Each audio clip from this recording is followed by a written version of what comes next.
খামারে যে নতুন গরু হাট থেকে নিয়ে আসছিলাম, ওই গরুর মধ্যে একটা গরুর এফএমডি ভাইরাস, যেটা আমরা খুরা রোগ অনুযায়ী চিনে থাকি বেশি, ওই এফএমডি ভাইরাসটা আমাদের এই বাছুরটার মধ্যে হয়েছে।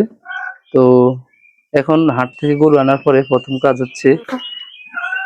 কাজ হচ্ছে আলাদা একটা ঘরে রাখা, যেহেতু আমাদের খামারে অন্য কোনো জায়গা নাই, তো অন্য শেড নাই।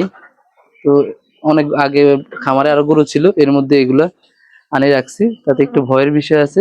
বাকিগুলাতে যেন যদি কোনো এফএমডি ভাইরাস আক্রান্ত হয়, সেক্ষেত্রে আমরা একটু ভয়ের মধ্যে আছি। আশা করি ইনশাল্লাহ আগের গুলাতে আমাদের যে এই পাশে এগুলাতে নাই, এফএমডি ভাইরাসের ইনজেকশন মানে টিকা দেওয়া নাই। তো যেটা 2 মাস পর পর দিতে হয়, কিন্তু আমরা দিই নাই। এখন এটাতে কিছু দিব ওষুধ, যেমন এই আমরা এগুলারে এফএমডি ভাইরাসের যেই ওষুধ দিতে হয়, মানে হচ্ছে ইনজেকশন গুলা। প্রথমে মেডিসিন খাইয়েছিলাম ট্যাবলেট, এগুলো কার্যকর হয়নি।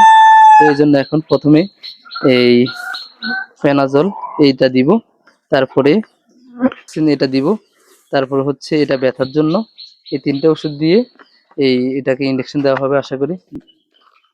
ফেনাজল ফেনাজল ফেনাজল দিব 8 সিসি, যেহেতু গরুর ওজন কম, গরুর ওয়েট কম, সেই সুবাদে এটাকে 8 সিসি দিব। এই যে 8 সিসি দিলাম।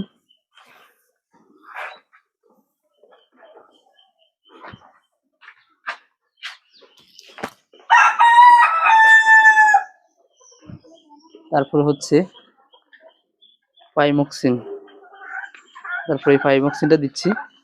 এটা হচ্ছে 1 ডোজ একবারে দিয়ে দিতে হবে। প্রথমে এটাতে পানিগুলো নিয়ে নিতে হবে, যেহেতু অ্যান্টিবায়োটিকের ক্ষেত্রে এগুলো সব পানি নিয়ে তারপরে এর সাথে মিক্স করতে হয়। প্রথমে এটার হাওয়া যেটা আছে ওইটা বের করে দিতে হবে, বের করে তারপরে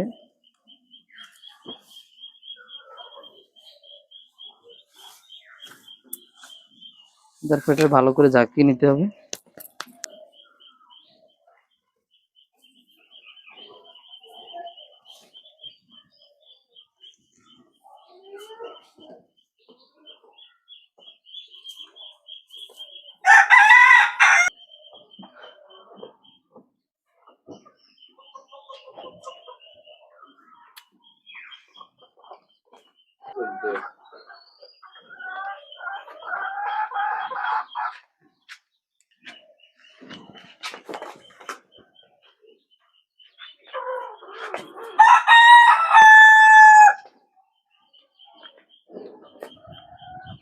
যেহেতু এটার খুরার প্রচুর ব্যথা, আমরা যখন এটার মধ্যে যখন খুরাতে এই খড় তারপর হচ্ছে বায়োডিন দেই, তখন এটা প্রচুর ব্যথা বোঝা যায়।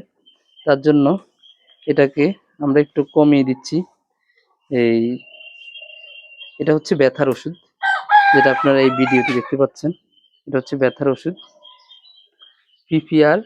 এটা হচ্ছে পিপিআর, হ্যাঁ, পিপিআর ব্যাটটা হচ্ছে এই ব্যথার ওষুধ। যদি ব্যথা থাকে তাহলে এটা ইউজ করবেন। তো এটা তো প্রচুর ব্যথা, তার জন্য আমরা এটার একটা